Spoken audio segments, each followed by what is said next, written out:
عباس بھائی، ہم یہ جو شہر مبارک ماہ غفران بڑھ چڑھ کے نیکیاں کر رہے ہیں تو اس کا فائدہ کیا ہے کہ قیامت والے دن یہی نیک اعمال ترازو میں تولے بھی جائیں گے۔ سبحان حساب کتاب کے لیے سبحان اللہ، ان اعمال کو ان کے وزن کے حساب سے تولا جائے گا۔ سبحان اللہ، تو جس کی نیکیاں وزنی ہو گئیں، گناہ کم ہو گئے، ہلکے ہو گئے، انشاءاللہ اس کی جنت پکی ہے۔ سبحان اللہ، سبحان اللہ۔ تو کوئی ایسی چیز، اس کا مطلب ہے کہ ہمیں پھر کوئی ایسی وزنی چیزیں ڈالنی چاہیے اپنے ترازو میں کہ جن کے ساتھ ہمارے اعمال کا وزن بڑھے، نیکیوں والا پلڑا وزنی بھاری ہو جائے۔ سبحان اللہ۔ تو وہاں نیکیاں بھی تولی جائیں گی اور مومن بھی تولے جائیں گے، مومن بھی تولے جائیں۔ مومن بھی تولے جائیں گے۔ اللہ اکبر۔ نبی رحمت صلی اللہ علیہ وسلم کے صحابی حضرت عبداللہ بن مسعود غالباً مسواک اتارنے کے لیے درخت پر چڑھے، اچھا جی، تیز ہوا آئی تو وہ درخت کے ساتھ ہی جھولے کھانے لگ گئے۔ ٹھیک ہے، دبلے پتلے تھے صحیح اور پنڈلیاں بھی بہت بریک بریک سی تھی۔ صحیح۔ تو صحابہ کرام کی ہنسی نکل گئی۔ تو آپ نے پوچھا کس بات پر ہنس رہے ہو؟ کہنے لگے اللہ کے رسول، عبداللہ کی ٹانگیں دیکھیں، پنڈلیاں دیکھیں، بالکل مسواک کی طرح ہیں، تو وہ دیکھ کے ہنسی آ گئی ہے۔ تو آپ نے فرمایا سنو، تم ہنس رہے ہو ان کی دبلے پتلے ہونے کے پر، لَرِجْلُ عَبْدِ اللَّهِ أَثْقَلُ فِي الْمِيزَانِ يَوْمَ الْقِيَامَةِ مِنْ اُحُدٍ۔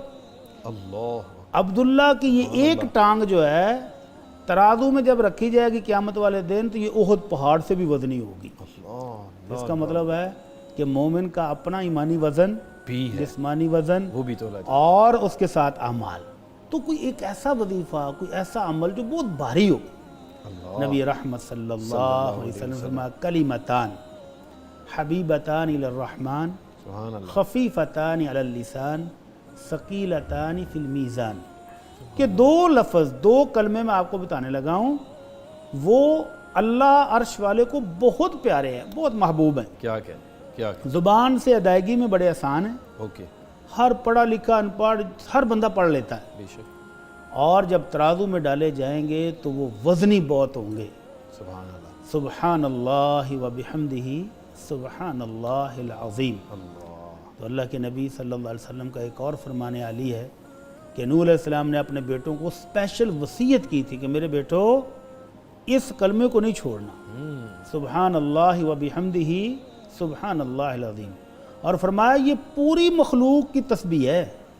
اللہ، مخلوقات جب عبادت کرتی ہیں، اللہ کا ذکر کرتی ہیں تو ان کلمات کے ساتھ کرتی ہیں، وَبِهَا يُرْزَقُ الْخَلْقُ كُلُّهُ، اور ساری مخلوق کو اس کے ذریعے رزق بھی عطا ہوتا ہے۔ اللہ، اللہ، اتنی تو ہمارے بڑی ناظرین چیز۔ جن کو دو شوق ہوں، رزق کی کمی ہے تو اس کو خوشحالی میں بدلنا ہے، رزق میں اضافہ چاہیے، بندشیں کھلوانی ہیں، اور ساتھ قیامت والے دن ترازو میں اعمال بھی بھاری ہوں، جی، تو وہ یہ کلمہ لازمی پڑھنا شروع کر دیں، سبحان سبحان اللہ، اللہ و بحمدہ سبحان اللہ العظیم۔